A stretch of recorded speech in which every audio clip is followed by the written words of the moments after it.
Hey there, everybody. Ryan here from Android Tools. I'm here to do a review today on the Galaxy Z Fold 4. You see my unboxing and what comes minimally in the packaging, and so let's now get into the actual device itself. So I've been using this for about a week now, and let's see how it goes through. So first off, let's start off with saying how expensive this device is. This is a $3,000 phone. $3,000. This is not any cheapy phone. And because it folds, that's going to be a really novel feature. Even though this is the fourth generation, it's still improving every time. I got to admit, it drives me a little bonkers that this isn't even. I know there's probably some engineering reason why it can't be, but it kind of bugs me. So right off the hop, we're going to get a device that has a display on the front, which is a 6.2 display, which is eerily narrow compared to like the Pixel display. So, oops, there.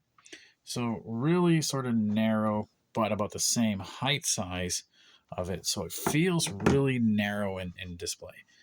But the magic really is when you open it up and then you're presented with your book, right? So now you have a book style kind of display. This is now a 7.6 inch screen, and it's pretty cool. Now, you keep seeing the light right along that divide. You do see it, but to be honest with you, sometimes you really just don't even notice it, don't even care, because you're getting to use a full screen device. You're using it as you need.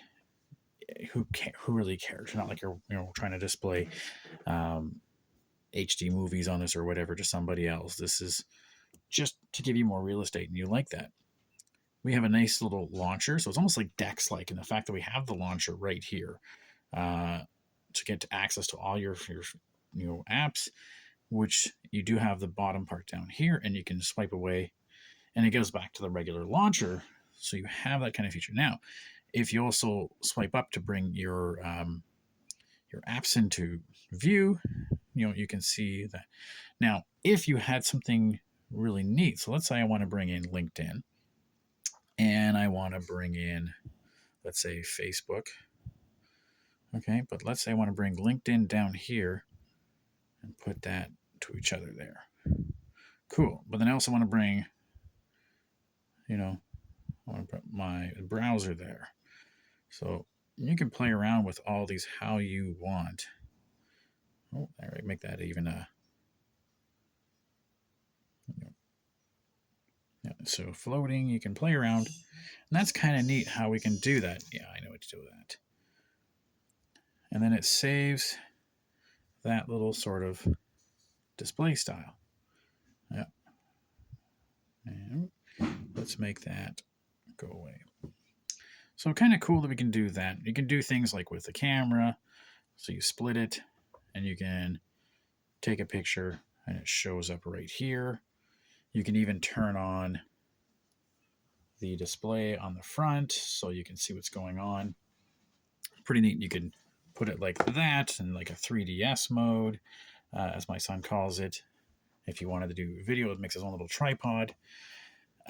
Pretty neat things. And speaking of that 3DS mode, they have this feature called Flex Mode, so that if I'm looking at this and I want to, I'm scrolling around, but I want to put it into, let's say, landscape mode.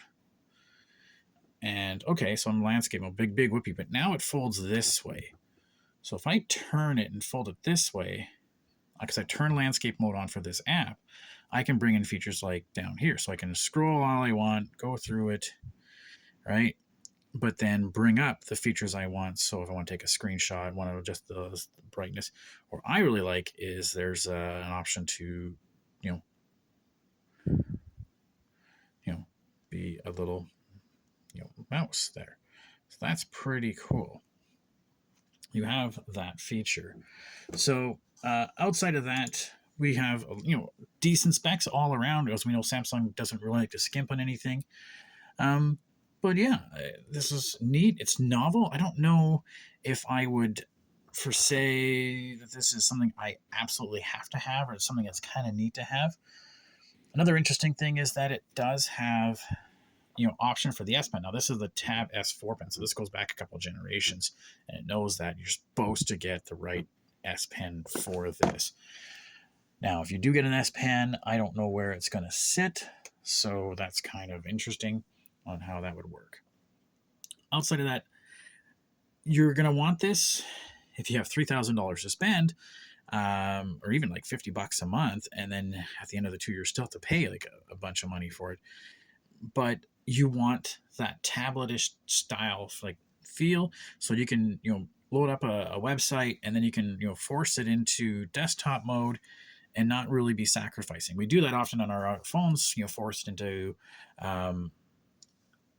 desktop mode because some apps you need to. But with this one, it actually still kind of feels like it's supposed to be on desktop mode. It actually doesn't, it fits right. So overall, great device, neat, expensive for some features that you may really like or may not. I'm not sure myself if I would justify it just because I'm too used to just using that style. But I think this is going to be the future. We're going to start seeing more devices that have foldable options, and we can do that. So, I mean, if I don't want the big display, I can use this. I still feel this is a bit of a sacrifice being pretty tiny. It feels narrow in what I'm using it for.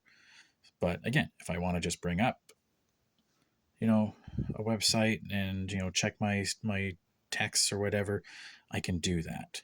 So, but cool. All right, I'll have a full write up on the website. If you have any questions, feel free to give me a holler. Thanks.